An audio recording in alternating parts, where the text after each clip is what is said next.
कोहरा। 70 साल का नमन अपने पिता विजय से गोवा ट्रिप पर जाने की इजाजत मांग रहा था, लेकिन उसके पिता इसके सख्त खिलाफ थे। अरे यार पापा। यार हूं मैं तेरा। अरे बस इतना बताओ कि ट्रिप पर जाने दोगे या नहीं? नहीं, अब क्या स्टैम्प पेपर पे लिख कर दूं तुम्हें? ये सुनते ही नमन बाहर की तरफ जाने लगा। कहाँ जा रहे हो इतनी रात में?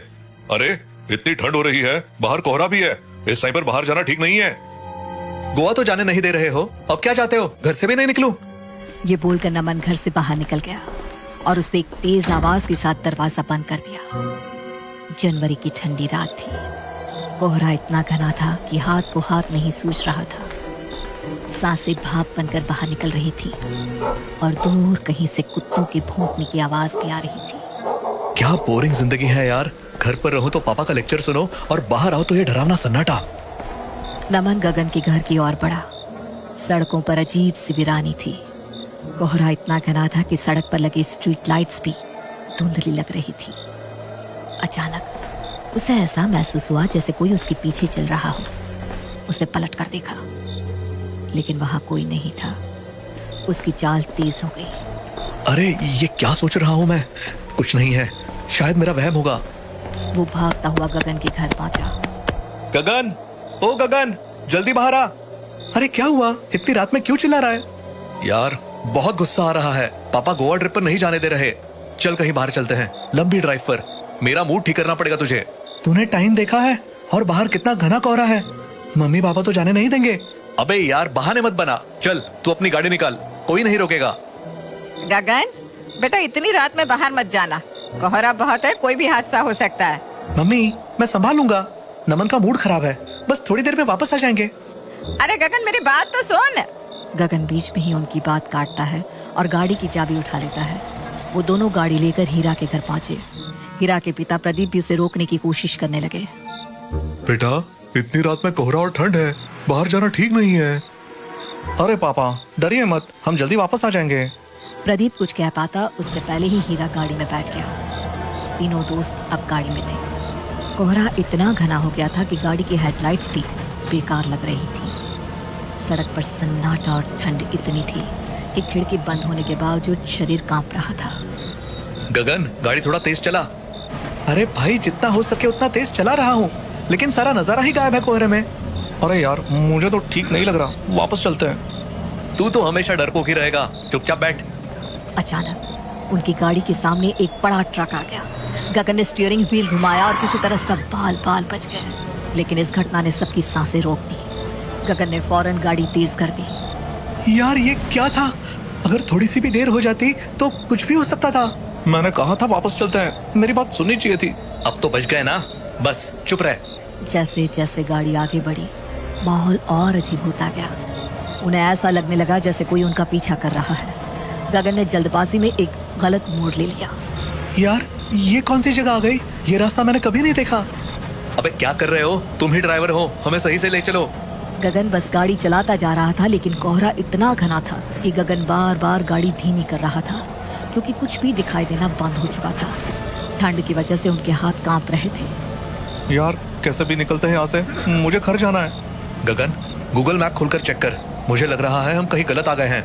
हाँ हाँ ठीक है, देखता हूँ। गगन ने गाड़ी एक तरफ रोक दी और मोबाइल निकाला। जैसे ही उसने गूगल मैप चेक किया, उसकी आंखें हैरानी और डर से फैल गई। ओह माय गॉड, ये क्या है? हम ब्लैक शैडो रोड पर है।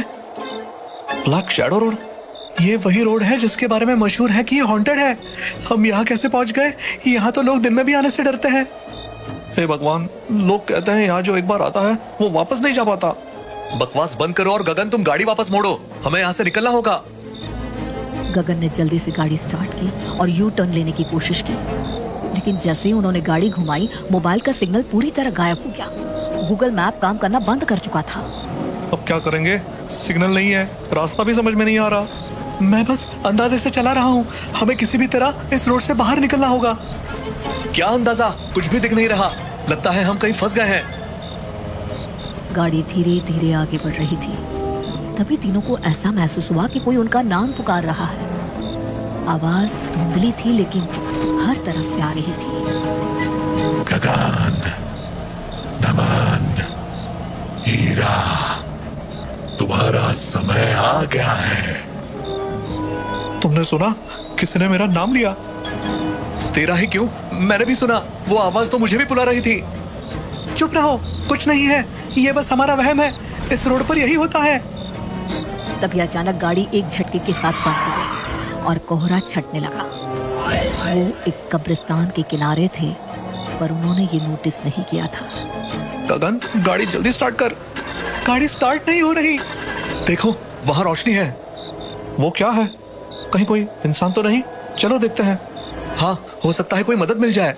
चलो तीनों लोग चलकर देखते हैं। तीनों दोस्त धीरे धीरे उस रोशनी की तरफ बढ़ने लगे। हर कदम के साथ उनकी धड़कनें तेज हो रही थी। जैसे ही वे उस रोशनी के पास पहुंचे, तब उन्हें पता चला कि वो एक कब्र है और वो कब्रिस्तान में खड़े हैं। लेकिन अब देर हो चुकी थी। अचानक कब्र का ढक्कन खुला और अंदर से एक कंकाल जैसा हाथ बाहर निकला। अरे भागो, भागो यहाँ से। गाड़ी की तरफ दौड़ो, जल्दी। तीनों वहां से भागते हुए गाड़ी के पास पहुंचे। उनकी सांसें थम सी गई थी। तभी अचानक पीछे से हीरा के पिता प्रदीप की आवाज आई। हीरा, तुम यहाँ क्या कर रहे हो? मैंने तुम्हें मना किया था ना। पापा, आप यहाँ कैसे? अब जरा सवाल मत पूछ और घर चल। प्रदीप ने हीरा का हाथ पकड़ा और उसे घसीटते हुए ले जाने लगा। गगन और नमन पीछे से चिल्ला रहे थे। हीरा, मत जा, ये कुछ गड़बड़ है। अरे, ये तुम्हारे पापा नहीं हो सकते। कुछ ही दूरी पर प्रदीप ने हीरा को गले से पकड़ा और हवा में उठा दिया। प्रदीप की आंखें लाल हो गई और चेहरा भयानक रूप से बदलने लगा। पापा, पापा छोड़ो मुझे, तुम मेरे पापा नहीं हो। गगन, जल्दी कुछ करो, ये कोई भूत है। और तभी कोहरा दोबारा घना हो गया। गगन और नमन को कुछ भी दिखाई नहीं दे रहा था, बस हीरा की चीखें सुनाई दे रही थी। हीरा को उठाए हुए वो भूत कोहरे में गायब हो गया। हीरा की चीखें कोहरे में गूंज रही थी। गगन और नमन ने हिम्मत जुटाई और उसकी तरफ दौड़ने लगे, लेकिन भागते भागते वे एक दूसरे से बिछड़ गए। गगन, कहाँ हो तुम? यहाँ हूँ, तुम मेरी आवाज की तरफ आओ। मैं कोशिश कर रहा हूँ, कुछ भी साफ नहीं दिख रहा। गगन ने नमन की आवाज की दिशा में बढ़ना शुरू किया। जैसे ही वो पास पहुंचा, उसने देखा कि नमन खड़ा था, लेकिन नमन का चेहरा अजीब लग रहा था। उसकी आंखें लाल थीं और उसके होंठ एक डरावनी मुस्कान में खींचे हुए थे। नमन, तुम ठीक हो? तुम हीरा को छोड़कर आ गए? तुम अच्छे दोस्त नहीं हो गगन। गगन समझ गया कि ये नमन नहीं, वही भूत था। वो जोर से चिल्लाया और पीछे की तरफ भागने लगा। भागते भागते वो अचानक किसी चीज से टकराया। उसने देखा कि वो उसकी कार थी। भगवान का शुक्र है, कम से कम गाड़ी तक तो पहुंचे। गगन जल्दी से गाड़ी में बैठा और उसे स्टार्ट करने की कोशिश करने लगा। उस पर गाड़ी स्टार्ट हो गई। उसने राहत की सांस ली और गाड़ी आगे बढ़ाई। लेकिन तभी अचानक सामने नमन आ गया। गगन, मुझे भी गाड़ी में बैठा लो। नहीं, मैं तुम पर भरोसा नहीं कर सकता, तुम वही भूत हो। मैं भूत नहीं हूँ, मैं ही तुम्हारा दोस्त हूँ। नहीं। नमन ने गुस्से में गाड़ी की खिड़की का शीशा तोड़ा और दरवाजा खोलकर अंदर आ गया। तुम सच में नमन हो? हाँ हाँ, मैं ही हूँ। जल्दी करो, गाड़ी तेज चलाओ, यहाँ से निकलना होगा। गगन ने गाड़ी तेज भगानी शुरू कर दी। कोहरा इतना घना था कि आगे कुछ भी नहीं दिखाई दे रहा था। तभी पीछे से एक डरावनी आवाज आई। अपने दोस्त हीरा को छोड़कर भाग रहे हो?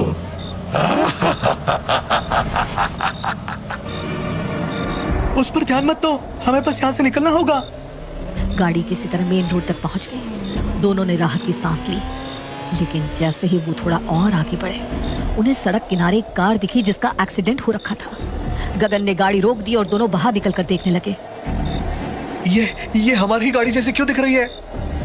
देखो, इसमें ये हम ही हैं। कार के अंदर उनकी खुद की लाशें पड़ी हुई थी। तीनों के चेहरे खून से लथपथ थे। ये कैसे हो सकता है? हम तो जिंदा हैं। What the hell? पीछे से वही डरावनी आवाज फिर गूंजी। उन्होंने मुड़कर देखा।